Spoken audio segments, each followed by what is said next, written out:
radio is huge. And radio ads like this connect with 93% of Americans a week. That's bigger than TV, Facebook, and Google. So if you're a marketer with radio, you'll reach more of whom you want. Get to iHeartMedia.com for the one place everyone is. AM, FM, radio. Come on, everyone's doing it. Win great food and great prizes when we're out by spinning the Pizza Joe's prize wheel. Everyone goes to Pizza Joe's. With 47 locations, there's one near you. Or just go to pizzajoes.com. Muscle weakness, high blood pressure, tired for no reason. It could be as simple as a vitamin D deficiency. Tune in Sunday morning and find out more. It's Your Health, Sunday morning, 8:30, News Radio 570, WKBN. Hi, folks. Remember the Timber Lanes? It's back and better than ever with Bone Shakers Restaurant. Bone Shakers inside Timber Lanes in Salem. For that perfect gift, visit Deneen's Jewelry and Gifts, 822 North State Street, Girard. Temperatures today will only climb to the middle and upper 30s. Skies will be partly sunny. Clouds will increase overnight and temperatures will drop back into the lower 20s. Another cold start to the day on Sunday. Skies will be mostly cloudy. Chance for showers returns into the afternoon. High temperatures will climb into the middle 40s. In the Storm Team 27 Weather Center, I'm Alex George. Current temp, 35. All right, welcome everybody. This is the Youngstown Computer Show. This is what we do here on Saturdays. We talk a little bit about tech. We have this venue to open the phone lines to your questions and comments and experiences. Let you participate in the show today calling 330-729-9977. You can call us, share your experiences, ask questions all show long. So on this Saturday, we have a shortened show. We're sort of leading right up until the YSU game. So we're going to talk a little bit, sort of an abridged version of what we normally do.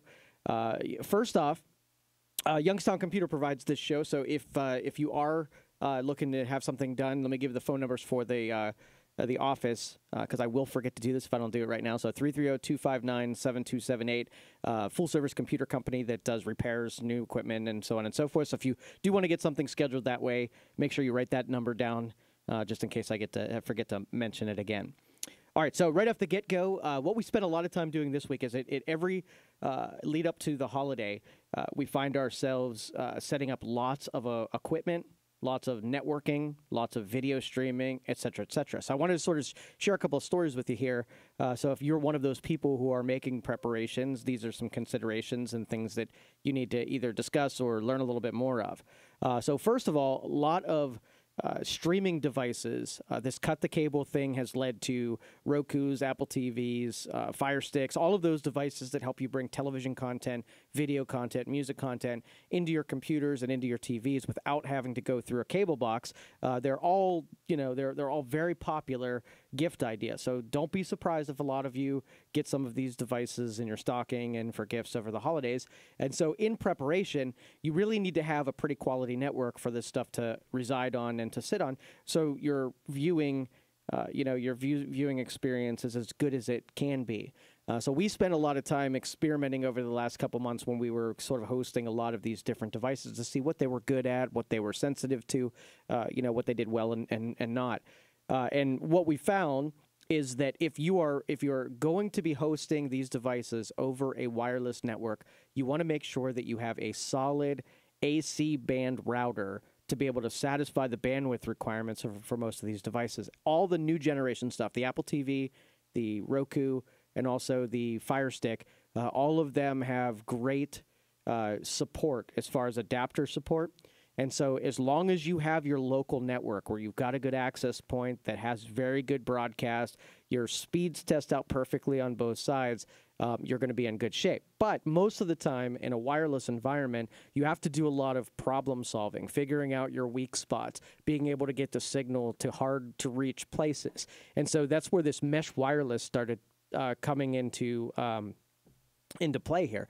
Now, your cheapest, easiest way to accomplish this is that you want to put many access points, okay, in as many areas as you can. So if you've got 3 floors of your house, you want to make sure you put an access point on each one of those floors if it can handle it, if you have wiring already there. Now, let's just say you have an area of your house you just can't get wiring to. Then there are other more expensive routes to be able to get wireless access points. So Google has, I forget the name of it, but they have these little pods that you buy.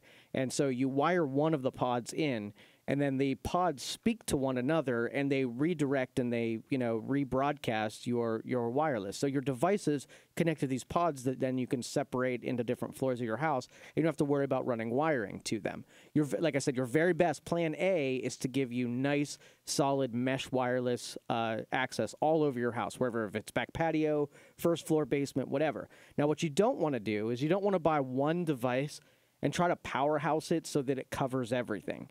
Okay, so a lot of times you buy these 19 antenna devices, and you try to put it central, and you have that one device broadcast all over the house and all your service area. And you end up having, fringe areas just suffering, and then you're super concentrated, in the middle of your house. And that it's very frustrating because what happens in your house is it's not the only device that's using wireless. You have, audio that's using wireless, your cell phones, portable phones, all of these other devices create a whole lot of activity and traffic in your home. So if you're over broadcasting, if you're trying to get one device to shoot too much, frequency all over the house, you end up be having a good day where it covers, and the next day you got a room in your house that just has no coverage, and then you have to go figure out what device is contaminating signals, and you're getting interference and whatever. So it's just better to be able to have more lower powered devices more often than a higher powered device trying to reach too much location. That's why we talked about bandwidth a couple months back.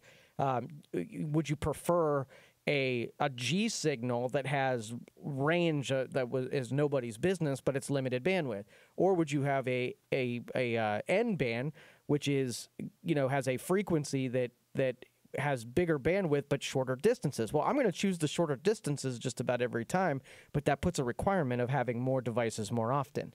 So most of these devices that you buy are so simple that if you plug them in, they just sort of work.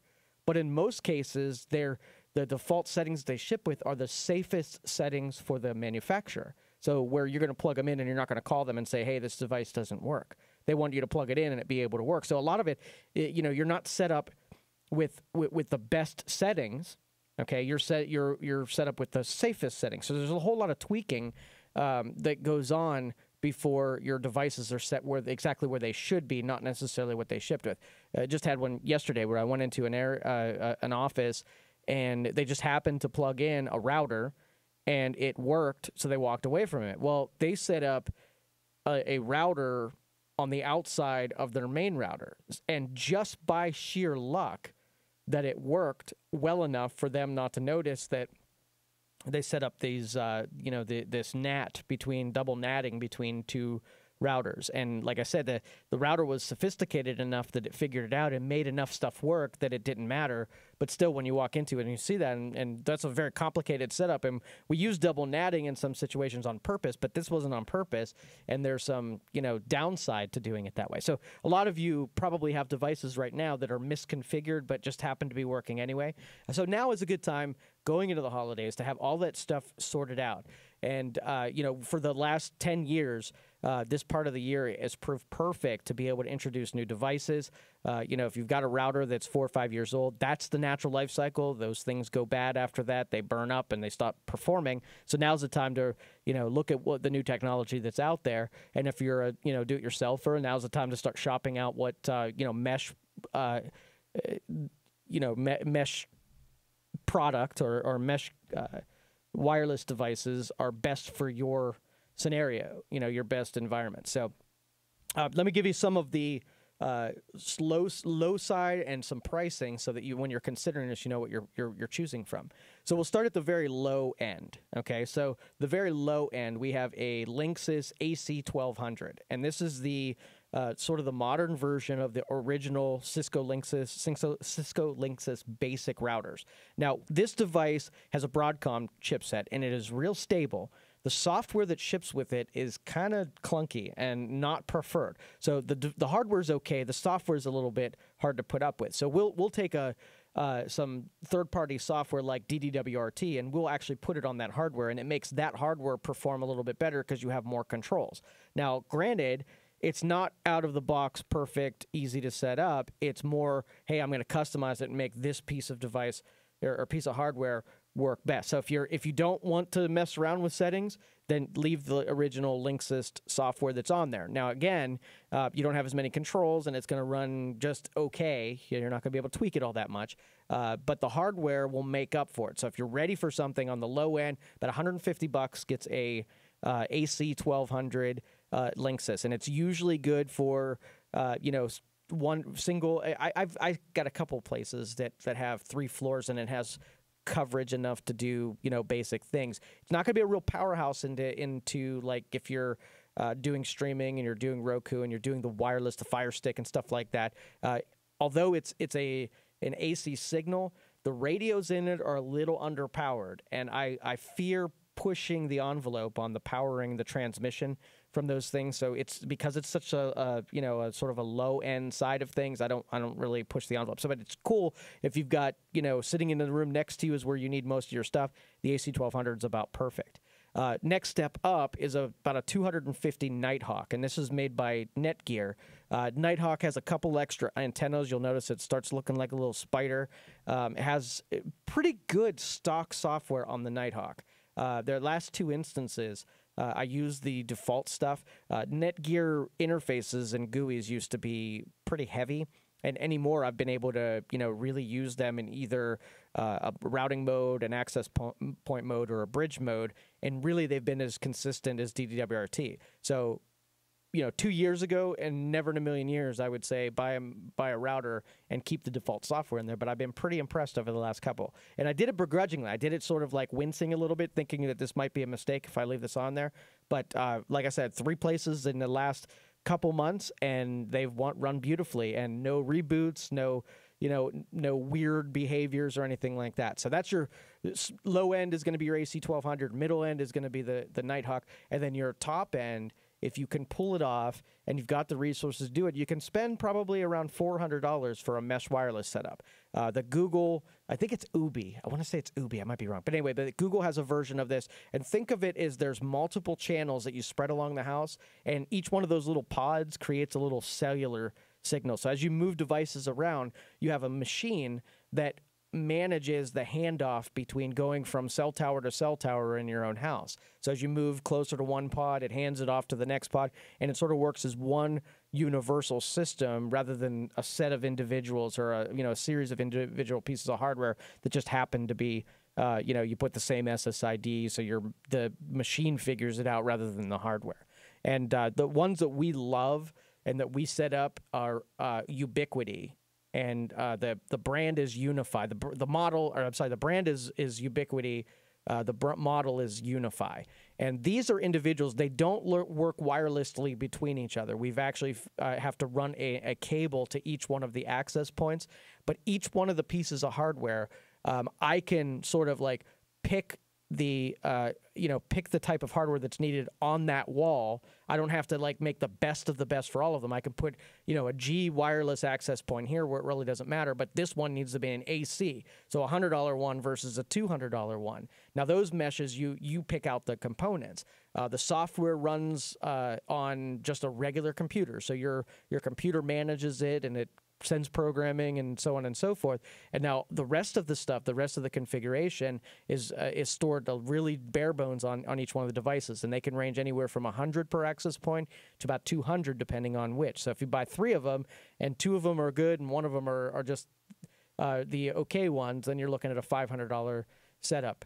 But if you want any of this stuff, Youngstown Computer is famous for doing these kind of setups. So if this is something that interests you, we can do a walkthrough, kind of take a look at where your soft spots are and your active spots are, and put together a system where you've got good wireless coverage no matter where you go. We've got a setup at a car dealership on Tuesday where they're doing this mesh wireless, where they're using the Ubiquity access points. So it's sort of like that's high end, where they've got 50 concurrent users per access point. They have a lot of activity that's going through their network, and there's lots of controls where you can keep, we can set up, if we don't want them to get to Facebook or we don't want them to get to eBay, we can put controls on it to keep those people away. All right, so if you want something from Youngstown Computer, a setup interested in having us do a walkthrough, the phone number is 330-259-7278. You can leave message with our answering service and let them know you want to get something scheduled. And then when I start putting my Monday and Tuesday together, we'll be sure to give you a call and get something set up over the next couple months. So you let us know what your timeline is, and we'll make sure that we accommodate you. All right, we're going to take a break. Come back, take some of your calls, 330-729-9977. You're listening to the Youngstown Computer Show on 570 WKBN. We'll be right back. You're hearing the Youngstown Computer Show with Joe Danier on News Radio 570 WKBN. There are thousands of different rules in the Social Security Handbook. Are you confident that you know the right ones that apply to you? The wrong decision could be costing you hundreds of thousands of dollars. At Financial Engines, we believe there's no one-size-fits-all answer to claiming Social Security benefits, and that it's important to work with an advisor to understand the pros and cons of delaying benefits and how to avoid the hidden traps that could reduce them. As America's largest independent investment advisor, according to Investment News, Financial Engines offers help to more than 9 million people. We provide objective, personal, and comprehensive planning advice. Get to financialengines.com. We'll connect you with an expert financial advisor in your area. We'll help create a retirement and Social Security benefits plan so you don't risk leaving anything on the table. So, financialengines.com. Get started today. Hi, I'm Doug Korp of Financial Engines here in Youngstown. I'm ready to work with you to help make your financial goals a reality. Go to financialengines.com or call 330-726-3100 today. Bet you didn't know this. Broadcast radio reaches more people in America than TV. Yeah, AM/FM radio. The radio that's free in your car, your kitchen, your office. Broadcast radio reaches more adults, teens, and millennials, more of everyone, more shoppers. Broadcast radio reaches 93% of Americans every week. That's bigger than TV, Facebook, and Google. If you're a marketer who needs to reach new fans, visit iHeartMedia.com for the one place everyone is listening, AM/FM radio. Current temp, 35. All right, welcome back, everybody. This is the Youngstown Computer Show. I also wanted to mention, since we were talking about wireless, if you already have wireless, people always ask me, what should I do about the antennas? And when I see these antennas, usually they're at some either all perpendicular, right? So, or they're at sort of different levels. One's at a 90, one's at a 45, one's at a 180. Now, the rule of thumb for wireless is that they're omnidirectional. So the broadcasting of the antennas is going in every direction possible. Okay, so your antennas, what you're trying to do is align the flat edge of the antenna with the antenna that's going to be receiving. So every device that you have is going to have it be at a different angle. Now, your broadcast is happening in every direction, but you get the best connection if it's at the same angle. So if you have a 2-antenna access point or router, you want to put one that is horizontal, right? So one, if you stick one hand up and one to the right, making an L, you want one antenna to be going at parallel with the ground and one to be perpendicular, going horizontal and vertical. Okay, so if you have a 2-antenna. Now, if you have a 3-antenna, then all you're going to do is have one of the antennas up, one of the antenna that is perpendicular, and one of them put at a 45 degree. That way, if you have something that you're holding off and just so happens to be at a weird angle, then you've got the best coverage on all three of those planes. The more antennas you have, the more different the more different angles that you can achieve. So you want to put them at all crazy angles. And I'm a symmetry guy, so I hate looking at these things when the antennas aren't all in the same directions. It bothers me, but you actually get better reception if it does that. So, all right, done with wireless for now. Let me tell you about some of the hardware stuff. Now, our story from the beginning was we used to manufacture computers, right? We had a line of computers. We would pick the components. We would pick, the types of motherboards and the cases and whatnot. And we'd manufacture them. We'd put them together. We'd assemble them. And so we had what worked best. We picked our favorite hard drives, the one that had the lowest failure rates and the best performance. And we were able to put together a couple of different models to achieve the couple of different scenarios that we were most likely to sell. And I swear we would do at least 25 computers a week. It was a big part of what it was we did. And we had a love for that hardware because we were tinkerers. We liked to know what worked well. Well, we got sort of chased out of that market by Gateway and then Dell after that, where they just killed all of the margins where, you used to be able to charge a good bit for a computer, and then you could put the time and the engineering into it, and they streamlined it. Now, the good part is, consumers, you got to buy computers for way cheaper than you would have if we kept developing, right? If we were the only game in town where every computer was custom, you'd still be paying about double where you were now. So they brought it so that they commoditized it, and they made it cheap, and they made it available. And I love that because you got more computers out in the market. But people like us who would have continued, making better systems and whatever, but there was zero demand for that. Nobody really wanted a screamer or a performer anymore. Just the gamers and the high-end developers wanted that kind of stuff. So we got kind of pushed out of the market. There just wasn't enough people asking us. Well, lately, okay, we started becoming a thing again, and we've been asked to build higher performance computers. Now, that's our niche. I mean, we really can put together systems that really perform well. And the range is, so you're going to buy a low-end computer, and you're going to expect to pay about $500. You're going to buy a mid-range, and you're going to expect to spend about $1,000, and you're going to do a high-end, and you're going to expect to spend around $1,500. So that's your spread right now. So when I price these computers out and I'm buying components, a markup on computers is not what you expect. It's still about 4% of the cost of a computer. So there isn't a whole lot of room for making a bunch of money or being able to research or stuff like that. It's still pretty tight. On the upper end stuff, you have a little bit more room, but when we price out the components, it's still around relatively the same. But they're becoming harder and harder to find because they commoditized it. If I go buy a custom computer, I got to wait almost a month for someone to build me a custom machine that is giving quality stuff that's here in the United States. So I think that's a perfect intro for us to start manufacturing again.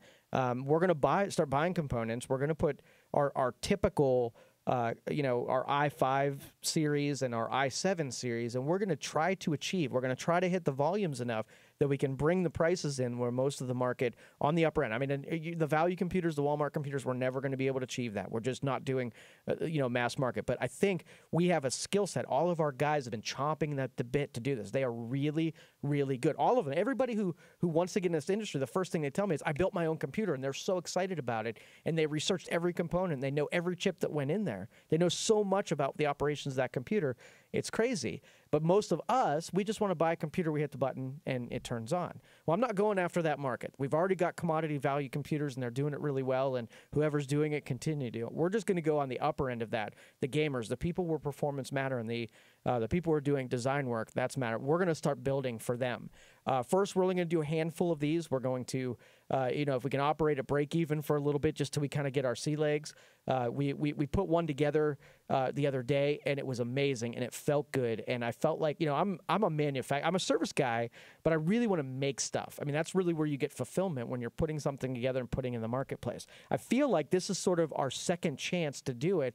And the first time around, we were doing volume. Okay, but now I think we can kind of really key in on putting together computers for, the guy that's doing AutoCAD, the multiple monitors, the stuff that's really exciting, where the guy can sit down and just pump out work and get stuff done, and it could be, a really good performer. Because the developers, when you mash on the enter key, you don't want to sit there and wait. So if anybody has interest in us putting together some custom stuff, like I said, it's not going to be really, we're not going to do a lot of the high end. We're just going to get comparable middle of the line stuff going first. So if you're interested in having us quote you out on some hardware, and you'd like to participate and help us get a good kickoff on that, please give us a call, 330-259-7278. I'm really going to, this has got some passion behind it, so I really want to get this stuff started off. So, all right, we got the YSU Gate coming up. We're not going to be here next week, but we're going to be here the following week.